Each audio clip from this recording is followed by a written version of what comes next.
All right, so we're back now. All right, we're gonna move on to the next one, and this was a good segue. I feel like because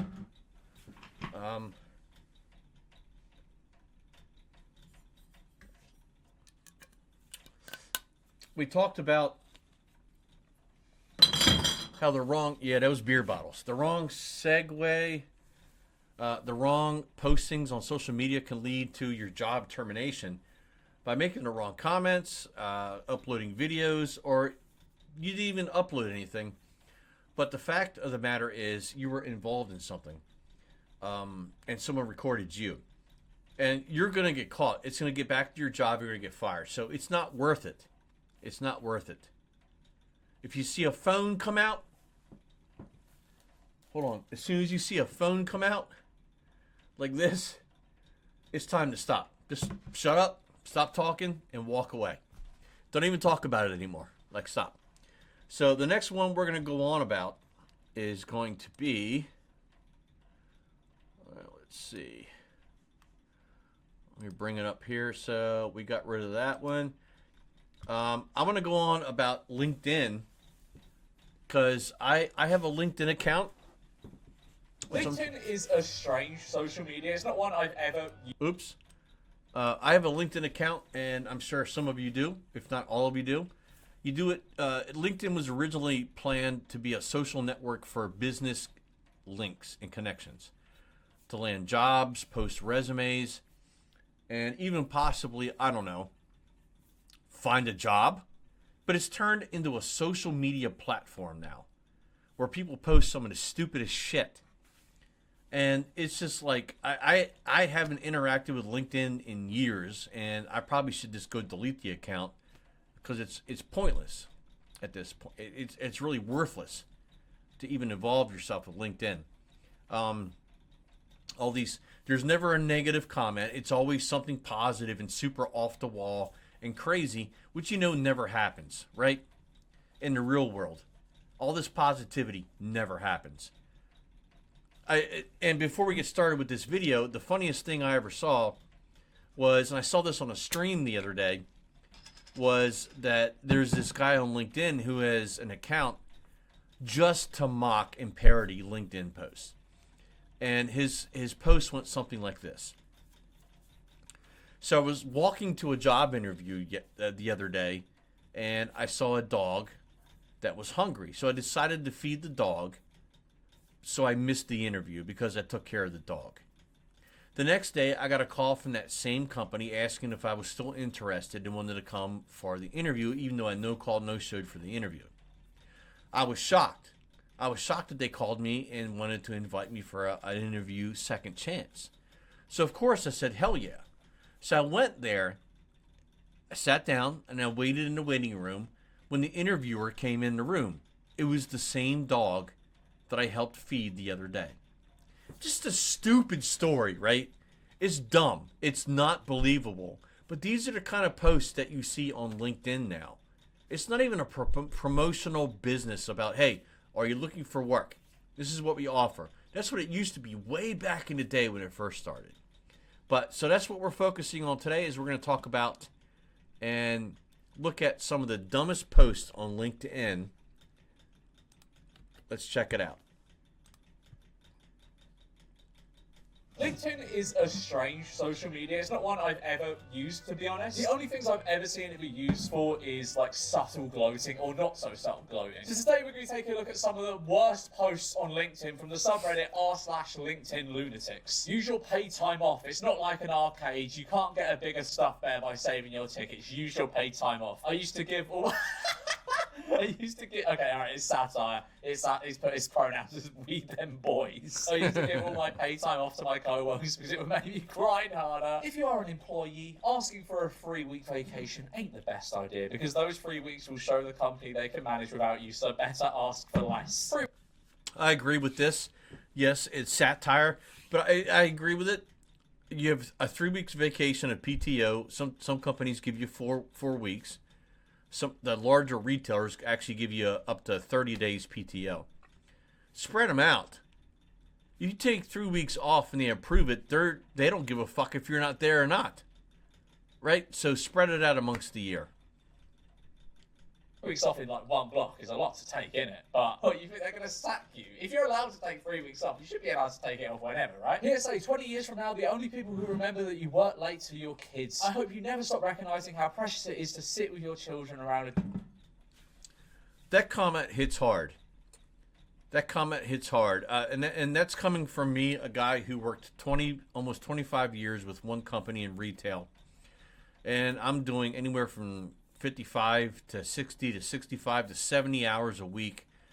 And the only people that realized I was putting in all that time to be successful was my wife and children. I totally get it, and it's absolutely true. Dinner table every night. My sister just sprinkled the last of Dad's ashes outside his former office with permission and with respect because he loved his work and loved being there. He taught us a strong work ethic is worth having. We know balance is too. When I die, I want my ashes sprinkled on my... And if you notice the title of the woman who posted that, go back. Talent Acquisition and Human Resource Professional. It's always the talent acquisition and human resource employees who post off-the-wall bullshit like this. And why are they always women?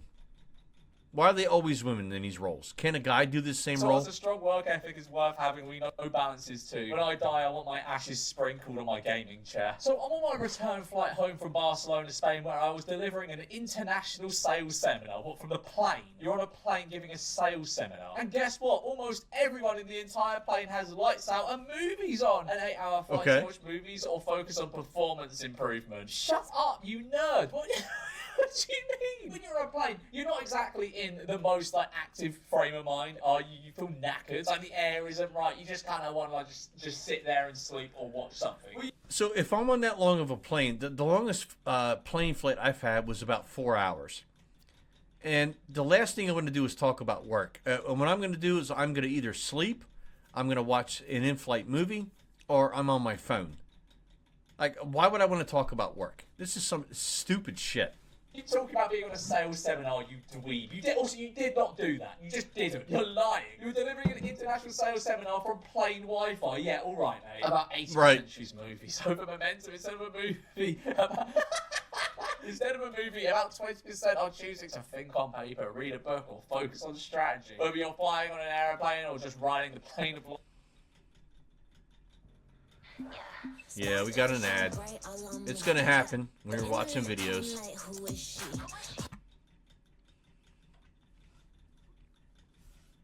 Life, shut up. If you want to improve your life and sales, choose momentum. Lights on, not the movies. Lights out. Shut up. Like, you're waffling so much. You probably spent half the flight writing this. Interesting interview hacks we used early on to filter for special driven people, right? Actually, what I don't understand it is just like weird sort of little glows like this. Oh, I'm using the right interview hacks. Oh, maybe you could use these too. One rang the candidate at 8. I mean, look at the guy. You can't even pronounce his name. He's got a Habib on, whatever you call the damn thing. But he's a co-founder. It's always co-founders or CEOs if it's not an HR woman or talent acquisition female.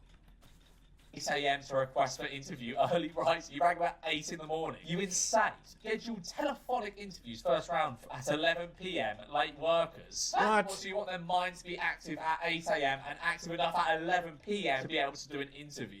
You mentor. Got the candidates to do a detailed business case, real world thinking. Got the candidates to spend 6 to 8 hours in the office, culture and patience. Did in-person interviews at 9 p.m, long working hours. Regularly did Sunday interviews, extraordinary commitment.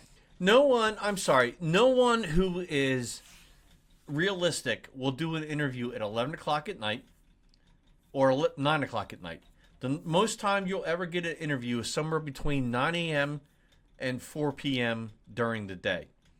They have schedules. They have things that they have to, and they're not going to work past 5 o'clock. Most realistic talent acquisition companies or people in that profession.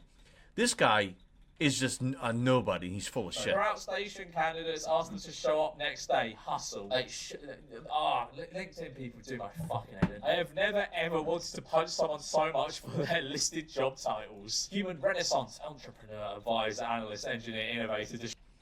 Look at this title. Look at this guy's title. Joshua Littlejohn. He's a human renaissance entrepreneur. He's an advisor, an analyst. He's an engineer. He's an innovator, a disruptor, a success enabler, investor, futurist, and space whatever he is. Success enabler, investor, futurist, space. Well, you do all those things. You're a very busy man, Joshua. If you buy just one rental property a year that cash flows $500 a month after all expenses.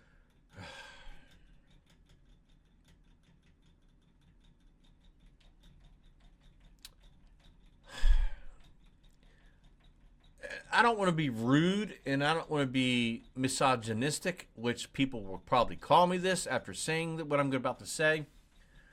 But real estate investors named Zasha, okay, or Zoe, they just have one name. They can't even put their full name in the title. But look at this post. If you buy just one rental property a year, right, that cash flows $500 a month after all expenses. You'd make $6,000 a year, okay? Year two, $12,000 a year if you had two properties. And then you make $30,000 a year if you did it for 5 years in a row. But if you're buying homes, that's somewhere in the neighborhood of at least $1 million you spent on 5 homes. $1 million to $1.25 million a year. But your return on investment is $30,000 a year. You're not recouping, you idiot.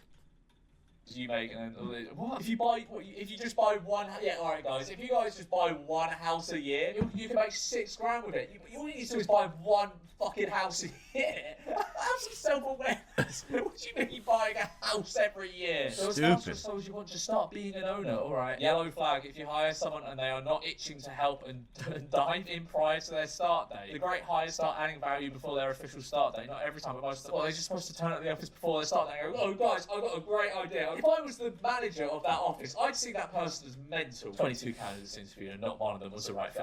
I LinkedIn posts just rub me the wrong way. Why are you posting this? Why not go out and look for more candidates instead of spending half an hour writing this? Exactly. So, if this is legit, and this is a human resource specialist. People on LinkedIn Hold on. circle jerks to it. My team. Get back to the post. So, Kate McKenzie, another woman in the HR talent recruiting position, and she's matching problem solvers and quota, right? You can't see the rest of it, but her post is 22 candidates interviewed, and that one of them was the right fit.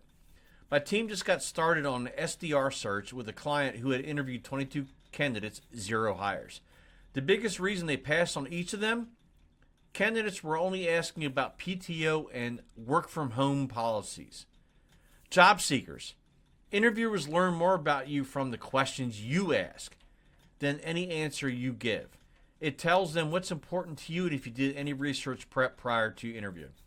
So there's some truth to that, but it's not 100% accurate.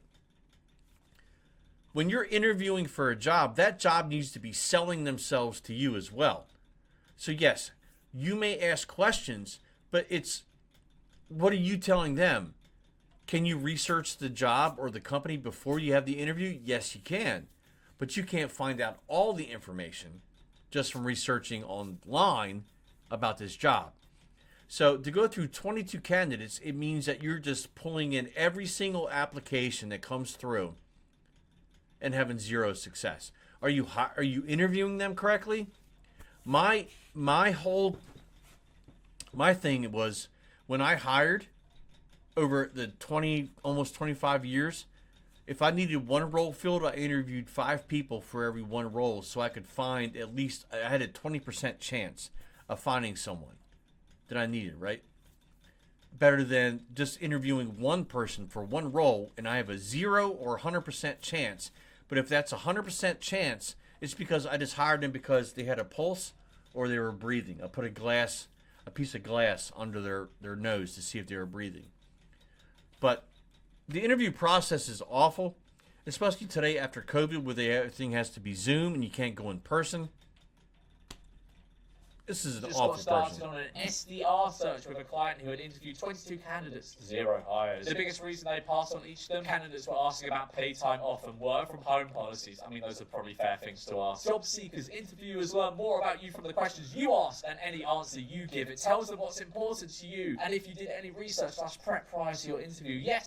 It's not 100% correct. So, and again on that one, so she says they get more information from you from the questions you ask than from the answers you give. Well, all of their interview questions are designed to get information out of you, and they're all behavioral questions. So they're asking you, tell me about a time when. And it's the same fucking thing every time they ask these questions. So you have to give them real life examples of something that relates to the question they asked you, not what you would do, but what you've done or experienced. Any question you may ask at the end, if you say, you know what, I don't have any questions because you answered everything, it's because they answered everything in the interview. So because if they negate you because you didn't ask a lot of questions at the end, I think that's BS. Interviewing is a two-way street. Your questions shouldn't solely focus on what's in it for you. Explain how you can add value and solve problems first, then uncover how they reward employees who do. Hey, like, shut up. Just shut up. LinkedIn used a shut up challenge. Impossible. Never happened before. A ticket to see Oppenheimer costs $15. A ticket to see the Barbie movie costs $15. Together, that's $35. You sure about that, Doctor? It's $30, man. Sure? I will be investing that money in the S&P 500 instead, so I can retire early. While you're watching Margot Robbie running around on screen, my money is working for me. What? So you're just never supposed to have fun? You're never. This could well be satire, right? I don't know LinkedIn influencers. I don't know if that one's legit. I don't, because it doesn't make sense. The math doesn't add up. I just think it's stupid. Could be a satire account. I have no idea. There are people that think like this. Like, what are you supposed to do? Just never have fun. Just put all your money into like the S&P 500. It is a good idea to invest your money, but what? Just never have fun and just die with a lot of money. Yeah, great idea. The Human Centipede was a 2009 shock horror film about a German surgeon who got bored of separating conjoined twins and wanted to create them instead. The film somehow managed to spawn 2 sequels. Here are 5 things the film taught me about product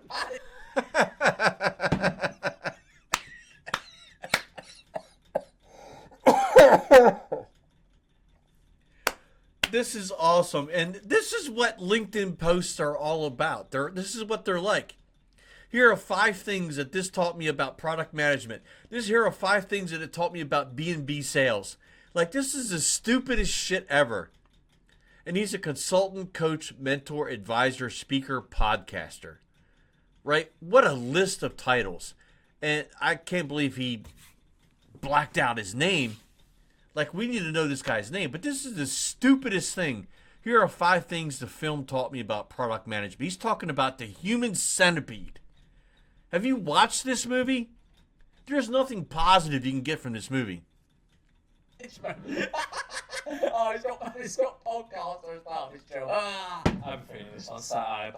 Weddings are a waste of money. When my wife and I got married, we didn't waste $50,000 on a wedding. Instead, we sent every invited guest $500 and told them to invest in their favourite stock. Teaching 100 people financial literacy is more important than a single night of celebration. For more #pun. Okay, man, this is... And things like this are absolutely unbelievable. There's no way anybody would believe this. So they didn't spend a lot of money on a wedding. I didn't either. When I got married, we spent maybe $3,000 or $4,000 on a wedding. We got married in a small church in a small town. It was beautiful. It was great. We didn't spend a lot of money. We focused the money on our honeymoon.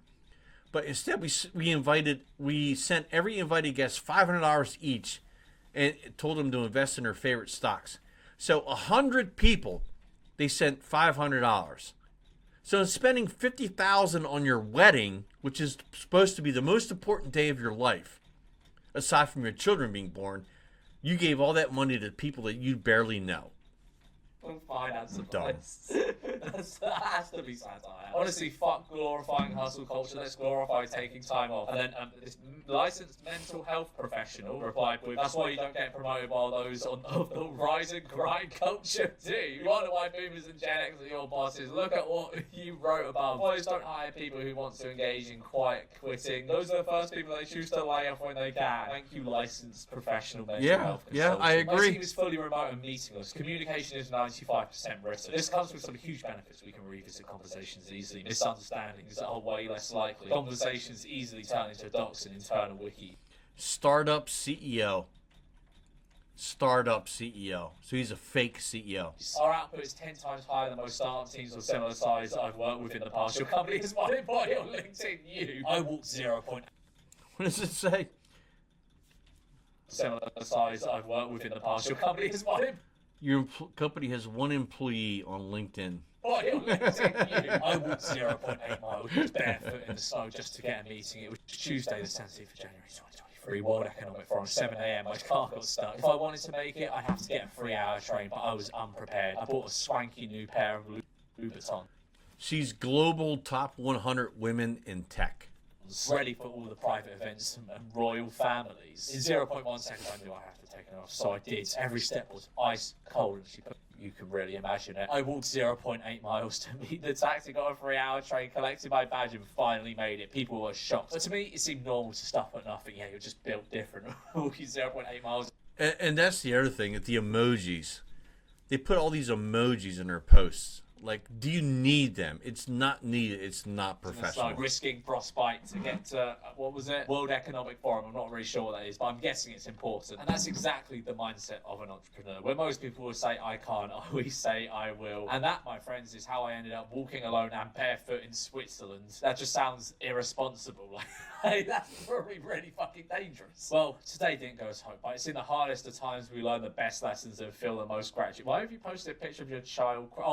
It's the dog dead. It's a dog. Why the fuck have you done? Why the fuck have you posted that on your LinkedIn? Are you insane? You shouldn't have. If you post stuff like this for the public to see, you should not have children. Genuinely. Why the rich get richer? The poor earns this much, spends this much, and it's the same much. Earns this much, saves this much, invests this much, spends this much. Have you ever thought that the reason the poor spend this much is because they have less money and they need to spend that much to live? Have you ever thought about that harsh? It finally happened. My 6-year-old was called the word bossy. It happened when I was getting her ready for the day. She said, Mummy, you're being bossy. I calmly replied, I'm not being bossy, I'm giving you instructions. Then we talked about how it never had been in her vocabulary, and I asked if someone had called her that. After a few minutes, with tears in her eyes, she shared how her classmate called her bossy when she was trying to remind her of the teacher's instructions. I said, I'm sorry they called you that. You were trying to be helpful, and those are the...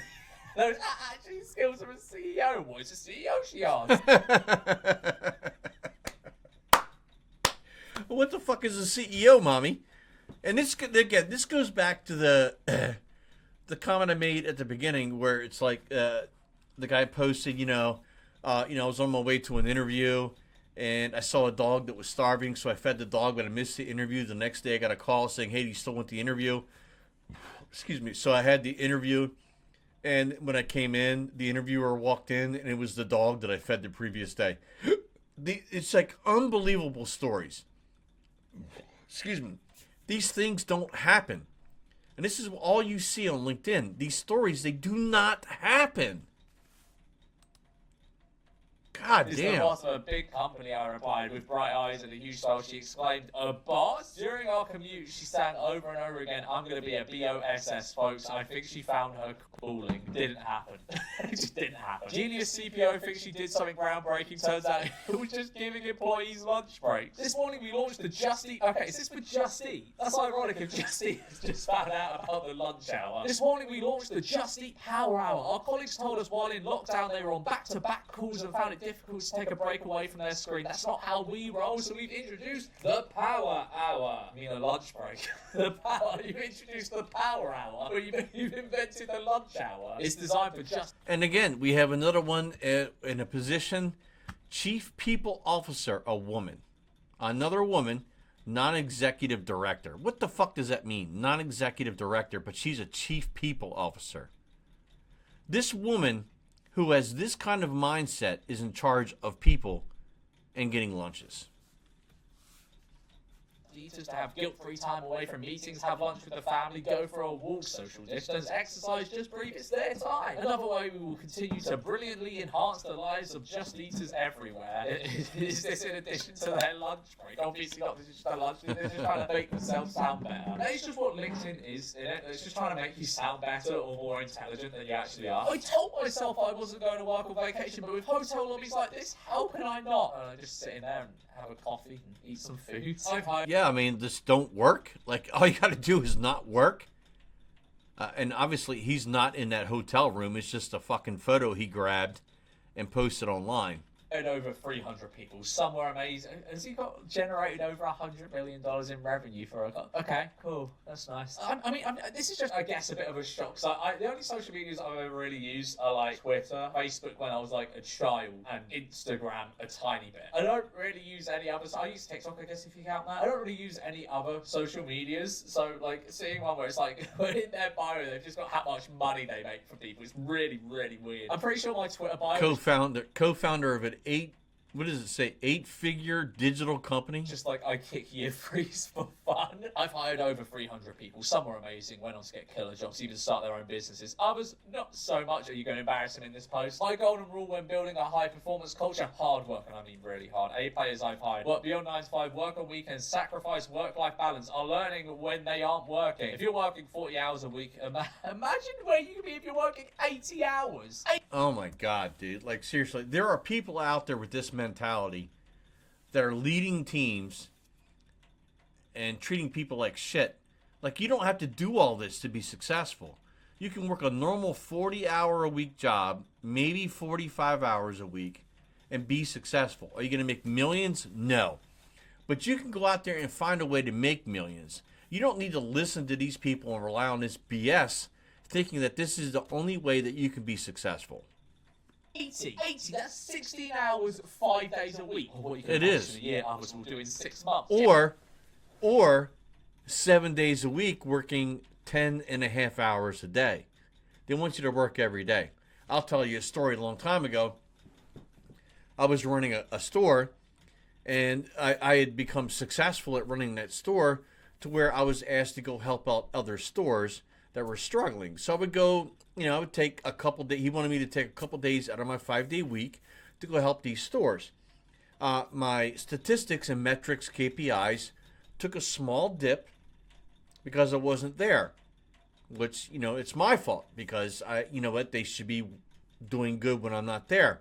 So he asked me, well, how come your store is underperforming? Well, because you have me out of my store for 2 days out of the week. And he's like, well, there's 7 days in a week. So he implied I need to work every single day for this company because I'm salary. I don't get paid for all that. What I do, I give my notice. You don't play those games. Like, why? Why would you want to do that? That's mental. I'll tell you what, if you could work 80 hours a week, why not work 160 hours a week? What's stopping you doing that, huh? Lazy bastard. The devil whispers you cannot withstand the storm. The boy replies, I am the storm. Imagine posting that about yourself on LinkedIn. List yourself as a manager or managing director at all the websites she sells her jewellery on. That is sick, to be fair. Work smarter, not harder. Haha, I actually did die once and was back at work in 5 hours, had an accident and was dead about 9 minutes, went to the ER and an ambulance. They patched me up and I went home and worked from home the rest of the... And I know. I get it. Like, it's unbelievable. But these are the things that you literally will see on LinkedIn. This guy pulled this from LinkedIn. That's a LinkedIn post. This is the bullshit people post. This is what this site has become. Oh man, you should probably just like lie in bed or something. Like, getting up and working 5 hours after you died is probably not a very good idea for your health. Oh, is this on like fucking Threads? Who uses Threads still? I'm sure this will piss certain people off, but you don't need a weekend. The concept is barely 100 years old. It's a modern invention. What you really need is work you don't need a weekend from. You'd be amazed how much faster you get your goals when you don't work backwards 104 days per year. Contrary to what the masses will tell you, weekends can also be for work. Did you get lost on the way to LinkedIn? I mean, it is important to take days off. It is a fact that it is important to take days off. Definitely becoming less tolerant at my old age. Jake, I won't be in tomorrow. I think I picked up something from my kids and I can't stop being sick. 17. That's the number of days off you had since November due to illness. 0 is the number of fucks I give. 18 is the number of days off due to illness you would have at this time next week. It's on this is the coordinate numbers to your local job centre, which you needed this character to say no more. See you tomorrow. Hate those 10-minute illnesses. Glad you feel better. What? 10 reasons. What a fake post. What a fake post. And obviously that never happened. That never happened. So the guy gave latitude and longitude of where she needs to be, and she immediately was like, "Oh, I'll see you tomorrow." No, no, that will not happen in real life.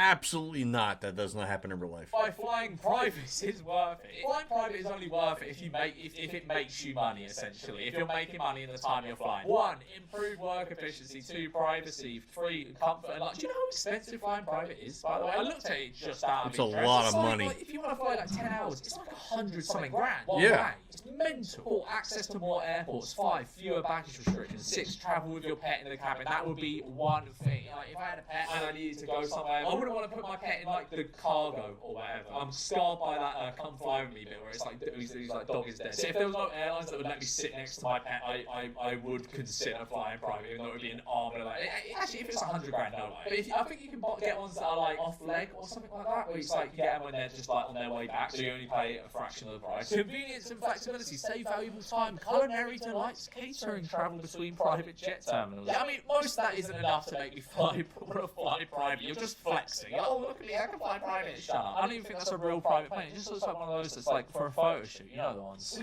It's probably one of those fake planes that you'll see for YouTube skits, short skits. It's a fake plane prop. Need to stop glamorizing overworking, please. The absence of sleep, good diet, exercise, relaxation, and time with friends and family isn't something to be applauded. Too many people wear their burnout as a badge of honor, and it needs to be changed. Do you want to be rich or not? This guy is a certified Hustlers University graduate. You should listen to him. Stop spending time. So the original post was actually accurate. It's a legit post, but it's the dickhead that responded, "Do you want to be rich or not?" That's not how you're rich. What do you define as rich? Is it money, or is it family? Is it a good health? Is it work-life balance? What do you consider rich? Go to work. We had to lay off 90% of our support team because of this AI chatbot. Tough? Yes. Necessary? Absolutely. What? You post? Is this on Threads? No, it's Twitter. It's just a thread at the top. Right. Tough? Yes. Necessary? Absolutely. The result? Time to first response went from 1 minute 44 seconds to instant. Yeah, but you're talking to a chatbot. Nobody wants to speak to a chatbot. Resolution time went from 2 hours 13 to 3 minutes 12. Customer support costs reduced by 85%. Here's how we did it. I don't care. A lot of real problems can be solved by working longer hours. 1. You make more money when you work more. Yes. Good observation, Alex. You have less time to spend the money you make. What's the point of having the money then, pal? You have less time to think about the problems that never mattered to begin with. He's got like a quote from himself under here. Normalize working 12 hours a day, doing the thing you love and ignoring the people who tell you that you shouldn't. I mean, that's not healthy though, is it, Alex? If you work 4 hours on the weekends, you can get 208 more working hours a year. That's 26 additional 9-to-5 days the average person works. You can get up at 4 a.m. and work until 8 a.m. and still have an entire day to take off. It will set you... But, so I get the math, but at the same time, who the fuck wants to get up at 4 o'clock in the morning? Or 3 o'clock? So technically you'd have to work from 4 to 8. So that means you'd have to get up at 4 a.m. in the morning. Who the fuck wants to get up at 3 in the morning? That means you have to go to bed by 7 o'clock the night before. So you can't do anything the night before. Right? So the math doesn't work out. If you get up that early, you have to go to bed extremely early the night before. What, you wouldn't get up at 4 a.m.? That's insane. I had to get up at 4 a.m. the other day to get a flight. It ruined me for the next few days. Get up at 4, oh yeah, you know, on your weekend, just get up at 4 in the morning. That's not mental. My morning routine changed my life. 6 a.m. make bed. So why have you... Well, surely you're going to just make bed and drink water there. Like, what, do you have to have 6:01 a.m.? Do you schedule every time you take a drink of water? Alright, my camera's died, and I don't have a spare battery, so we're just going to read this one without face cam. Okay? 6:05 a.m. Meditate. I don't understand meditation. It's just not something I can do, really, I don't think. 6:35 a.m. stretch. Why do you need to schedule that in? 6:40 a.m. stand outside, listen to music or podcast. Is that really in your schedule? 6:50 a.m. begin creative work. 7:30 a.m. begin writing LinkedIn posts. So 7:30, he has to begin writing a LinkedIn post every single day, right? Is this satire? I can't tell. Your first podcast coach, that's his job. Post, begin engaging, respond to comments on my post. So you spend an hour on LinkedIn. That's not an efficient use of your time. You may as well get up at 7 a.m. Respond to comments on my post, engage, respond to comments on my post. You're going until 10 a.m. 6:30 a.m. breakfast. Yes, I drink water for 4 minutes straight. Kidding, but this is my real routine. You're just on social media for like 3 hours. this before Exactly, you start yeah. the day. Yeah, very efficient, mate. I'm sure that changed your life. Oh my god, okay. I was going to end it there because my camera's fucking died, but I found one. And it's, oh my god. The client emailed me today saying I was fired today. I replied saying, you weren't fired, you were promoted to an entrepreneur. Now we can focus on helping her grow a business full time. Congratulate this person on her promotion to entrepreneur. Hashtag entrepreneur, hashtag business. This person's made a quote of themselves. You weren't fired, you were promoted to entrepreneur. Like, that's a new way of saying you were promoted to customer. Like, it's just a shitty way. But this is literally LinkedIn. You cannot deny that this is not LinkedIn. It is exactly what happens on LinkedIn. And if you don't think so, then you haven't been on LinkedIn recently. All right, we got one more video coming up that's going to link into that whole process. We started out with horrible social media posts and engagement that will lead to you being fired to, LinkedIn. I wanted to segue that because LinkedIn is a place you think you want to go find a job. That or Indeed or Monster, and there's a couple others. And none of them do any work for you because they're all money-grabbing businesses. They're not there to help you find a job. They're there to make money and get money from you. So think about that. The world has changed. It's not back in the 90s and 80s and 70s and 60s where you went someplace, you filled a paper application out, and you handed it in, and you had a conversation with a manager on the spot. Today, it's all digital. You fill out an application online on a website. You fill a bunch of information in, and maybe you hear back from somebody. And if you do, it takes 2 to 3 weeks for them to reach out to you. And then they want to schedule you an online Zoom call or Teams call. It's not personal at all. And those companies that don't want to meet you in person are not worth working for. There's no personal touch.